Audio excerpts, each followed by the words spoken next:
Hi there. A few new photos leaked out this week from that cancelled Game of Thrones spin-off about the Long Night called Bloodmoon, where they only filmed one pilot, but it was so god-awful that HBO was willing to take a total $30 million loss on it. That the budget was something like 3 times as much as the failed Game of Thrones pilot, the most expensive in history. Some say as high as $35 million. It was so bad they were willing to take a total loss. They knew this would ruin the reputation of that franchise forever. And even though they should have been developing that this isn't the only prequel idea, we have other ones, they fixated on it so much as the prequel, and nothing to see here, nothing to see here. It was that bad. Now, I wasn't going to report on this at first because, this is a little interesting, because it isn't that much we didn't already know, but enough people asked, and I saw their channels starting to report on it, so here we go. Also, because I don't think a lot of people were watching when we were reporting on this. A lot of this came out in the aftermath of Game of Thrones Season 8, when people weren't watching, because they filmed during the summer of 2019, and we collected all of our notes by summer 2020. Then other stuff came out in the lead up to House of the Dragon, summer 2022, but between that, people only were watching us by fall of 2022 when House of the Dragon came back. So I'm keeping this short, and I'm pointing you to my definitive overviews of everything that happened. Basically, we got a few new photos posted to Instagram by Naomi Watts' makeup artist of her in full costume. And these are clear photos taken by the makeup artist. I don't think they're frames from actual filming. It's her posing on a set, on a fully dressed set, which is really interesting. And it's not that new because we had spy photos of Naomi Watts in full costume. They were, spy photos, so they were a little blurry, but they were clear enough. We could tell, they're going for this ancient Mycenaean Greek look. That combined with we had clear photos of the extras that were in scenes with her, apart from Watts herself, that we could tell that's the look they were going for. Apparently the idea is this was the Bronze Age of Westeros, so let's make it look like Bronze Age Greece. And that's a way of approaching it, that it's literally their Bronze Age because the Andals are the ones that brought iron. The first men just had bronze, so this looks like something out of Troy. And you could tell from the way she's dressed and the set they were filming on, she's a Casterly of Casterly Rock. Because they were filming in Gaeta, Italy, which has these famous coastal cliffs, which have a cave system in them, which is what Casterly Rock is like. So we had photos of that. We knew they were filming in this cave. We knew it was Casterly Rock. This is just a heck of a lot clearer.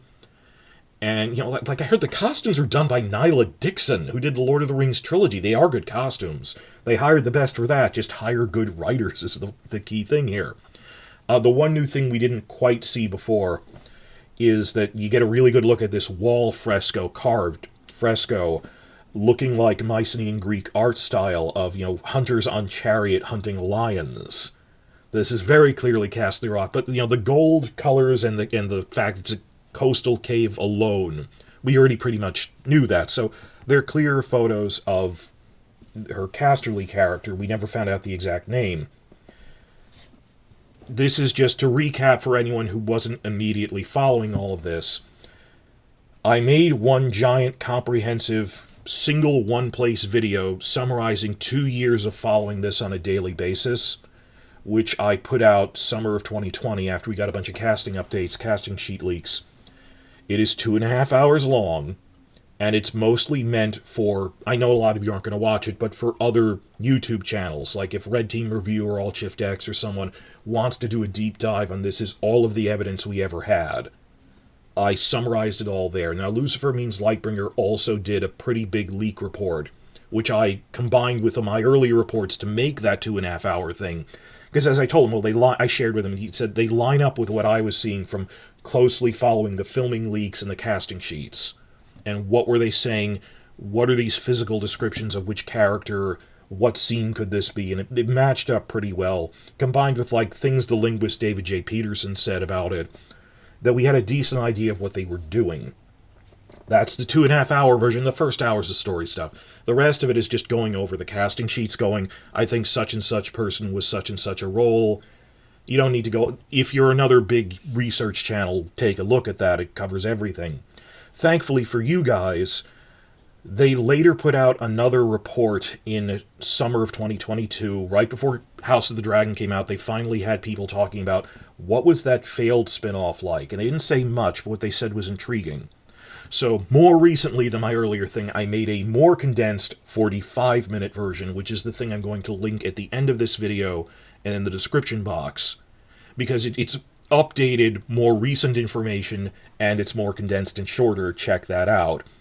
And just the stuff they said about that was insane. Let me just read off what Sapochnik and Condal said about it, who are a third party who don't need to like it. Sapochnik openly said, and Condal said, they were trying to be as weird as possible on purpose. Because they were like, well, we want old HBO leadership said, we want a Game of Thrones spin-off, but we don't want it to be stale, so make it as intentionally weird as possible. Word for word, Sapochnik said, how can we subvert Game of Thrones? They were trying to subvert our expectations, subvert my goddamn expectations. And Condal said, quote, the desire at HBO is not just to offer up a sequel, it's about the War for the Throne. They wanted to do something so totally different that it would blow everyone's minds. And unfortunately, that's what they got. Even though it's this weird mix of they wanted something entirely new, yet they picked something for name recognition. That this was... Long Night is, ask any book fan, this is the worst idea for a prequel. There is no source material. Martin didn't write a prequel novella about it, or Fire and Blood, or anything. He probably didn't mean for there to be a story set then. And the way they hyped it... Remember, when they announced this, summer of 2018 was the peak of White Walker hype. That this is the White Walker prequel, and Long Night, Starks, Lannisters, and they wanted a show that had Starks and Lannisters in it as the main characters, when you're going to get them as important secondaries in House of the Dragon. On top of that, the stories of the Long Night the Age of Heroes aren't interrelated. Like the Lannister story isn't directly related to the Stark story, so first off, it was a shameless nostalgia hook that they then asked make as different as possible and experimental. Then they shoehorned the Lannisters and Casterlys into it, which really aren't part of it. Then they said, well, how do we shoehorn black people into it? Because there's no racial diversity in medieval Westeros. Not medieval, I mean in ancient Celtic, Druidic Westeros, where they're going to be black people, and people so naively assumed, oh, it'll be a world-spanning story. It wasn't. Maybe there's some Summer Islander traders. They weren't. They wanted a faction who were black people. And the leaks we got consistently said, increasingly, their way to shoehorn this in was to cast black people as children of the forest. The elf guys, the natives who were oppressed and colonized. And the logical thing is, well, they're under prosthetics. Does that count as black? And the second half of that, which I heard in a direct leak from someone who had a story Bible before they filmed, was, oh, their plan is that there'll be black humans who then get magically cursed into being elf creatures, which is racist as hell. But you can see how, step by step, they blundered into that, not thinking where they were going, one step ahead of them. Now, I said that after it was canceled. I didn't want to get in trouble. I just said after it was canceled. I alluded to it during filming. What are they doing here? And I noted, I didn't even half believe it. I just paid attention to, why are they casting so many black people, but not, like, Asian people? They're not going around the world to Yee their version of China. What are this group of people doing? Like, the only two groups they asked for were Caucasian and black. And that was, given what I had heard as a rumor, getting suspicious. Multiple different independent leaks then started saying something to that effect. Lucifer Means Lightbringer's leak said that they were black humans. Then, what really sealed it when I made my first big 2.5-hour report is because a year after they filmed it, Redanian Intelligence, that major Witcher fan site, finally got their hands on, like, confirmed casting sheets that, like, Leaf was played by a young black girl, and all of the other Children of the Forest in her storyline were consistently black children, or black adults some other times. So, like, Redanian is an established fan site. I'm just some kook on YouTube, but they were reporting on that. And then Winters Coming to Net trusted them enough to report on it as well. So it was trickling up. This wasn't widely reported on because, it was a canceled project, but don't take my word for this. Independent casting leaks were starting to say they cast black people as Children of the Forest. stupidly try to get diversity in it. In a bad way, I would have just put Summer Islander merchant ships in there, because they say they've been there since the Dawn Age visiting our ports. They're not that far away, but this was a stupid thing. I don't know if they did this last minute or if it was a crazy idea they did on purpose. The description that Jane Goldman fed to HBO was, let me read this off. This is the way they tried to spin it. It was different with unique world building, tonally very adult, sophisticated, and intelligent. And this is the way they described it by 2022. There was a thematic conversation at the center of it about disenfranchisement in the face of colonialism and religious extremism. Oh, that's the other thing. They shoehorned the Andals into it. Even though the Andal invasion happens thousands of years, like 2,000 years after the Long Night. So they're shoehorning in black people, they're shoehorning in the Lannister origin story, which is unrelated, and then they're shoehorning in, on top of everything else, the Andals. Maybe you could get the Lannister origin stories. Well, it happened in the Age of Heroes. Who's to say they didn't interact at some point, even though with a wink and a grin we can tell this is you wanted the Lannister origin story, but we know from David J. Peterson, and later Martin himself, that the first episode was basically a wedding. We know it was a wedding. And apparently this Stark princess was in a political marriage to the last male Casterly. We think Naomi Watts was like playing his mother, who might have been a widow. We're not really sure in the specifics, but Peterson said, they only showed me the stuff I had to translate, but it was, so even he didn't know the full thing, but he said, there's a wedding. And the weirdest thing is, it's not just that the Andals show up, but the wedding lyrics were in ancient Andal. So, and they were generic things like blessings on a wedding, that they weren't in contact. Like, I can see them going, oh, it's an early band of Andal invaders, but they're enough of your society that you have wedding lyrics with them as guests. And my theory is, maybe Naomi Watts, on her mother's side, her mother's family were Andals or something they married with. Who knows how they fit them in, but this is shoehorning in all of these unrelated things on top of it. And you can tell, let's not get around, oh, I'm so upset about shoehorning in the Andals. Let us not forget the cartoonish racism. HBO doesn't give a shit about whether the Andals are in or not. Casual fans wouldn't know, that makes no sense. They watched this thing and went, if we air a frame of this, it will ruin us and this franchise. People will not watch another show set in this universe. We have to take a $35 million loss on this. And this is what happens when you don't exert oversight. And then again, that was their plan. They told Goldman, make this as experimental as possible. And she came up with what is at best really patronizing and just paint by numbers. Oh, the colonialism is bad and religious extremists are bad. All this weirdness. So I talk about this more in the full video. I don't want this to run too long, but we knew all of this well in advance. We saw these spy photos of what Naomi Watts' character looked like. These are gorgeously better ones. And I like what I saw a Talking Thrones video about this, where he was himself conflicted. He said in his head, like, me too, I would kind of like to see this in live action as an anthology show. It doesn't support a unified format. It should be little anthologies in different kingdoms and time periods, kind of like what the Histories and Lore did, just with actors.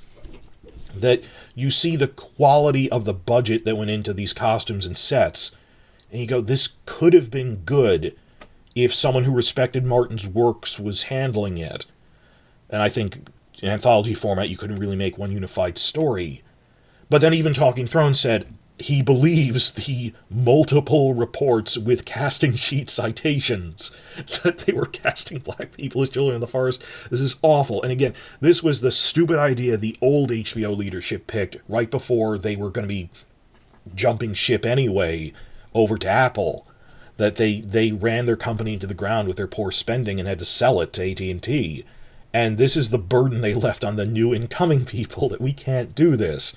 So then the new people came in, and that's why by early 2021 we heard, okay, they switched to House of the Dragon, and they have this new set of potential spin-offs about, like, young Corlys or Nymeria, Dunk and Egg.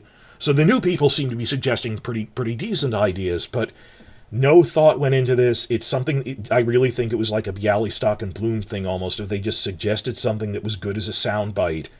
that they had no intention, Richard Plepler had no intention of seeing this through start to finish. And he passed it on just enough. Everyone believes the lies they trade to other people in that mindset, until they actually sat down to watch the goddamn pilot, and it was insane. Now, the other reason I'm making this video, and I don't want this to run 20 minutes, is Red Team Review pointed me to a leak posted on Reddit because of these photo leaks. Someone said, oh yeah, that reminds me, my friend told me this is what the show was like. And what I told Carmine, and I'm telling you now, is it's actually not that big of a leak, because if you've been paying attention, they didn't say anything I didn't say, or that Lucifer means Lightbringer didn't say. And my conclusion was, either this is accurate but not really that different from mine, or this is, as opposed to crazy fake leakers for clickbait, people make up leaks for attention, possible that someone really did their homework by doing a close reading of my report and or Lightbringer's report. Because it kind of lines up that it says there was a wedding between a Stark princess and a Casterly, all of that. That it's nothing we didn't already hear. The only difference is that it suggests which cast members are playing which characters, which I was on the fence about at the time, and it didn't really matter in between, like, oh, is this a Stark or is this a Casterly? This leak just says what we assume, that Jamie Campbell Bower was probably Lan the Clever because he's a prominent actor, Naomi Watts is probably a widow, and we got this list of 5 blonde young actresses who, in retrospect, that the leak claims, oh, she has 5 daughters. Well, one of them was listed as her daughter, another 2 are twins, and there's this whole thing that the Lannister-Casterly bloodline leans towards twins. And from Redanian, years later, we eventually found out their names, which all have vaguely ancient Rome-sounding names like Aurelia or Vera, and that we pretty much assumed, just based on process of elimination, the only female of a marriageable age but young is Georgie Henley, who was Lucy in the Narnia movies. So we're pretty sure she was the Stark. Josh Whitehouse was probably playing her brother or her younger uncle, who would be the Stark male lead. And it suggests that, oh, and these 2 were her parents. Well, plausibly, because they're the right age. We'll never know for sure. But it sounds like either this person knew, or they made a really good educated guess as to who was playing what roles. Okay, Go is probably her mother. This is probably Casterly. I will say Josh Whitehouse said he never filmed a frame of this, because his character isn't in the pilot. He was going to show up later. But there were 2 actors who were hand-picked with no audition, Naomi Watts and Josh Whitehouse. So he was probably a prominent Stark. The Stark Princess had a younger sister who was Maeve or something. I'm not going to read all this off, just putting it in the slides here really fast just to cut it short. That check out my longer 45-minute summation of this when we got the full thing on it. This was a disaster, and this should see the light of day. We don't blame current HBO for this. We blame the old administration that allowed it to happen. And when people go, oh, why worry about Game of Thrones, why complain about Benioff and Weiss, it doesn't matter anymore. Benioff and Weiss had nothing to do with this. This is just the mindset at the old HBO, the corrupt HBO that allowed people like that to thrive, who were just, let's throw money at the problem and not check on it. Or, I don't know, subvert expectations, something like, you need to know how to craft a story if you were in charge of a TV network. And just that they didn't care. That this type of thing will always be relevant, because it's a warning about that the system is broken and needs to be fixed in the future. So that's another question for the comments. Why is this still relevant? Because it very nearly happened and it was hushed up. And you need that. I don't understand when people go, oh, why are you still upset about that? Because it was controversy and it happened and they were never held really accountable for it. And that you don't just waste $35 million and sweep it under the rug. So this was in the news. That maybe leak Red Team Review showed me was interesting because it's plausible enough. Maybe it's an educated guess. Well, they were the right age to be playing a Stark Lord and his wife, who knows. But revisit my really more definitive overviews of what we dodged a bullet on this. And how hard we had to fight to get something like House of the Dragon. And it's so everyone's so complacent that you need eternal vigilance to make sure things like this don't happen. If we're not on here complaining about it, then everyone goes, why weren't we warned about this in advance? We were.